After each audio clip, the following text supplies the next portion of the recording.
ध्रुव सिंह जी लखनऊ से। राधे राधे महाराज। महाराज जी आपके चरणों में कोटि कोटि प्रणाम। महाराज जी मेरे मन में एक दुविधा है। महाराज जी मनुष्य का जीवन पूर्णतः ईश्वर की इच्छा से संचालित है अथवा स्वयं मनुष्य की स्वतंत्र इच्छा से संचालित है। हाँ, मनुष्य दोनों में को एक स्वतंत्र कर दिया गया है। जैसे पशु पक्षी आदि जितनी भी योनियां हैं, ये सब दो कर्मों से संचालित हैं, शुभ और अशुभ। उसके परिणाम स्वरूप, जैसे एक कुत्ता है, खाने को भी नहीं मिलता, दरवाजे जाता है, डंडा लगता है। एक कुत्ता कार में चलता है, एसी रूम में रहता है, बड़े सुंदर सुंदर पदार्थ खाने को मिलते हैं। कुत्ता वो भी है। अब उसका भोग है, शुभ भोग है। शुभ भोग के अनुसार वो नया कर्म नहीं कर सकता, उसको अपने पूर्व कर्मों के अनुसार ही मिलेगा। लेकिन मनुष्य शरीर में हम नया कर्म कर सकते हैं, हम भगवत प्राप्ति कर सकते हैं। तुम्हारा क्या प्रश्न है? महाराज जी इनका है कि मनुष्य का जीवन पूर्णतः ईश्वर की इच्छा से संचालित है अथवा स्वयं मनुष्य की स्वतंत्र इच्छा से। नहीं नहीं, अभी कह रहे कि दोनों में एक तार्किक विरोध प्रतीत होता है। दोनों बातों में यदि कोई सामंजस्य है तो कहां तक और कौन प्रभावी होगा? हाँ, इसमें तुम्हें ध्यान देना है कि अभी हमारा शरीर और हमारी क्रियाएं अहंकार से चल रही हैं। भगवान के वचनों के अनुसार अहंकार विमूढ़ आत्मा कर्ता हमिति मन्यते। जब तक मेरे अंदर कर्ता भोक्ता भाव है, तब तक अहंकार के द्वारा हमारा संचालन हो रहा है। और जिस दिन कर्ता भोक्ता भाव मिट गया तो ज्ञानी देखता है गुणानुगुण वर्तन्ते मनुष्या पार्थ सर्वसा। गुणों में वर्त रहे, मैं करता नहीं हूं। और भक्त भगवान को जीवन समर्पित करके देखता है कि भगवान के द्वारा मैं संचलित हो रहा हूं। जो भगवान के द्वारा संचलित होगा उसके जीवन में कभी पापाचरण नहीं होगा, शास्त्र विरुद्ध आचरण नहीं होंगे। हम अपनी वासनाओं का खेल खेलते हैं अहंकार पूर्वक, और हम कह देते हैं अगर भगवान की इच्छा ना होती तो ऐसा कैसे होता, तो फिर उसका दंड होता है। देखो ना, फिर हमको जेल मिलती है, फिर हमको नरक मिलता है। तो गलती हुई ना हमसे, पापाचरण हुआ ना। बोले भगवान ने बनाया है क्यों? जैसे प्रश्न है, भगवान ने इस माया को बनाया है क्यों? तो एक बार भजन करो, इस प्रश्न का उत्तर भजन से मिलेगा, बातों से नहीं। जब भजन करके देखोगे तो सही बात, तुम जहां हो ना वहीं भगवान विराजमान है। कैसे विराजमान है? जैसे सामने दर्पण रखा हो, तो दर्पण में दो दिखाई दे रहे हैं ना, बीच से दर्पण हटा लो तो कौन बचा? एक बचा ना। ऐसे ही ये द्वैत दिखाई दे रहा है, जीव और भगवान। बहुत सूक्ष्म विषय से कैसे जीव ही भगवान को जाना। देखो गोस्वामी जी सरल भाषा में कह रहे हैं, सोई जाने जे देव जनाई और जानत तुम्हें तुम्हें हो जाए।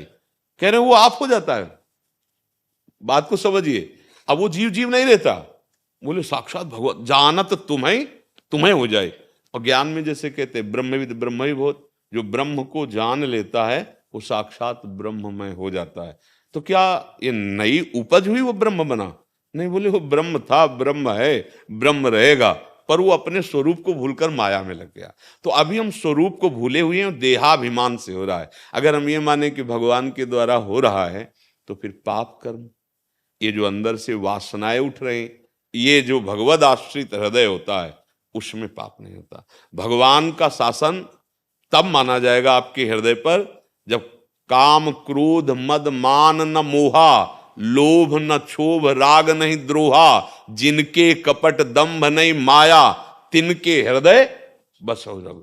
वहां भगवान का शासन चल रहा है। आप कोई पाप, अभी यंत्रारूढ़ानि मम माया, भगवान कह रहे ना, जैसे बिजली के यंत्र में वो बना हुआ कठपुतली आदि नाच रहे हैं, तो उनमें नाचने की सामर्थ्य कहां से आ रही? बिजली से। ऐसे ही मम माया भगवान बोले हैं कि त्रिगुणमयी माया के द्वारा अंदर रजोगुण आया तो भोग इच्छा हुई, तमोगुण आया क्रोध हिंसा निद्रा आलस प्रमाद आया, सतोगुण आया थोड़ा भक्ति, थोड़ा मंदिर चले गए।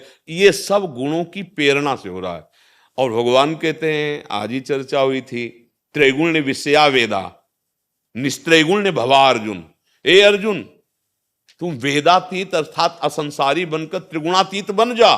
जब त्रिगुणातीत हो जाओगे तब तुम देख पाओगे अब भगवान ही भगवान का शासन है।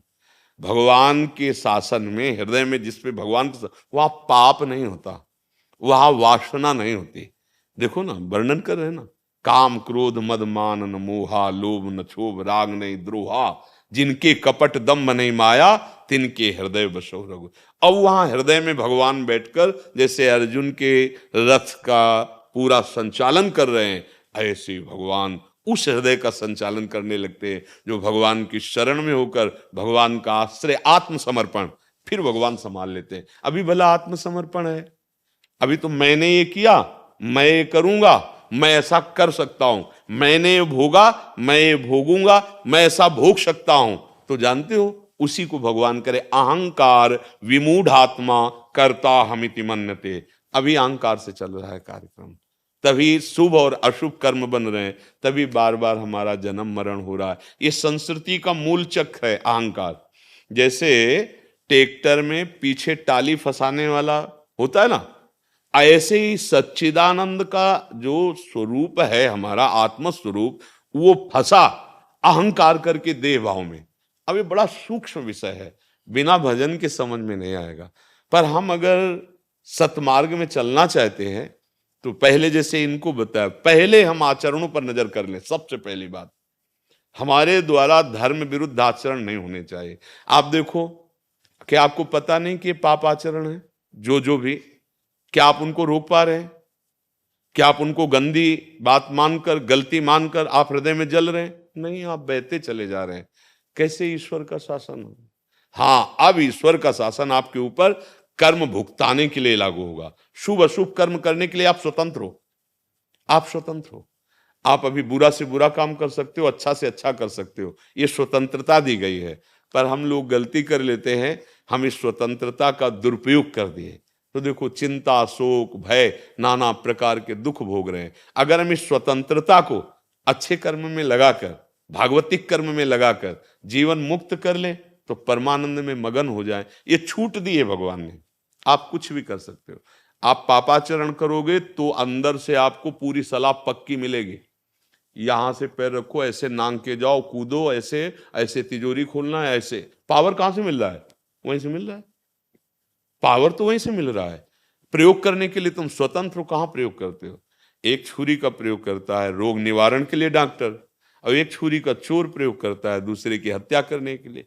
प्रयोग कहां करते हो, कैसा करते हो, इसमें तुम स्वतंत्र। मानव देह केवल, पशु पक्षी नहीं स्वतंत्र है। अगर वो किसी को मार भी रहा है तो प्रारब्ध के अनुसार प्रेरित होकर वैसे मार रहा है।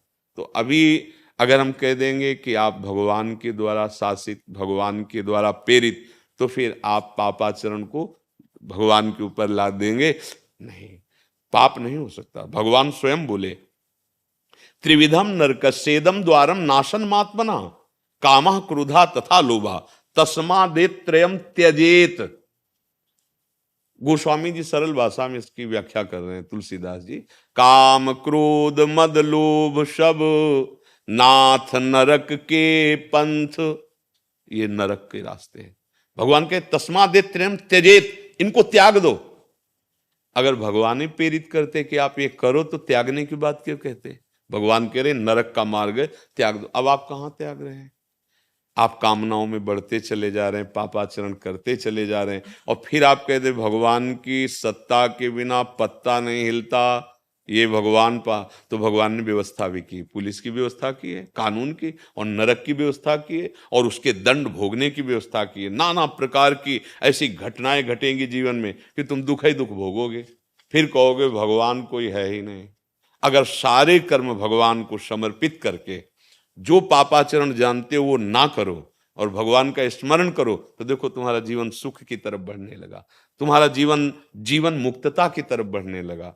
तो भगवान का तभी हम मानेंगे जब आपका हृदय भगवान को आत्मसमर्पण कर चुका है और भगवान की आज्ञा के अनुसार चल रहे हो। नहीं तो अभी माया जो त्रिगुण है वो अहंकार से प्रेरित होकर के कर्म हो रहे हैं, और पुनरपि जननम पुनरपि मरणम पुनरपि जननी जठरे शयनम, ये बार बार भोगना पड़ेगा, तुम्हारी बुद्धि के निर्णय से नहीं। तस्मात् शास्त्रम प्रमाणम थे।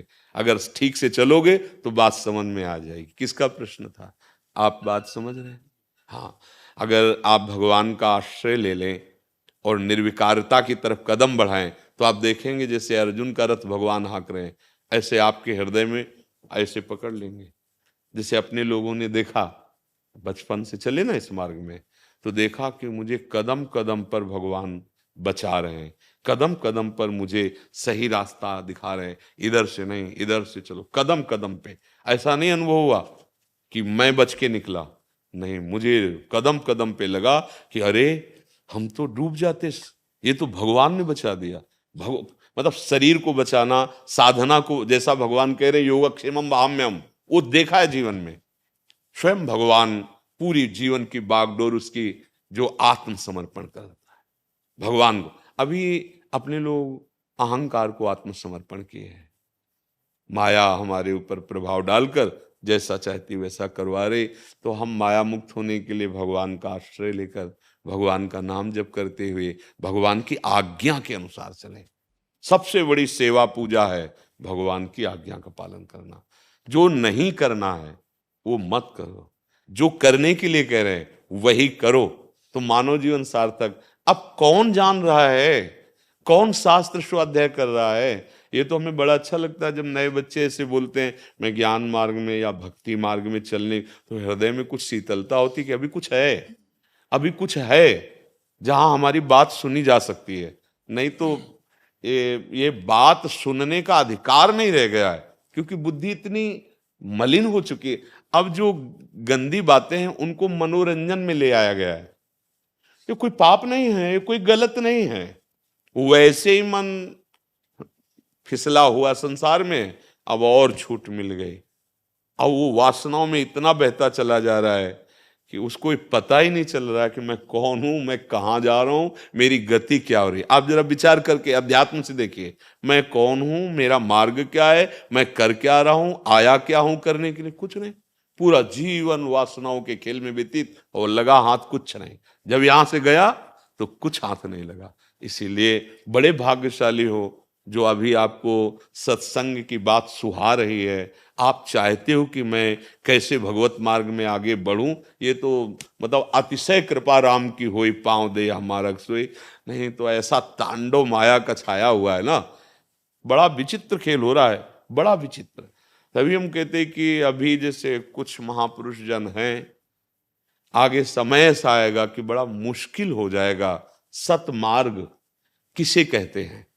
नहीं, जब तक खुद अनुभव नहीं तो फिर सतमार्ग का कैसे हमें दर्शन कोई करा सकता है, कैसे चला सकता है?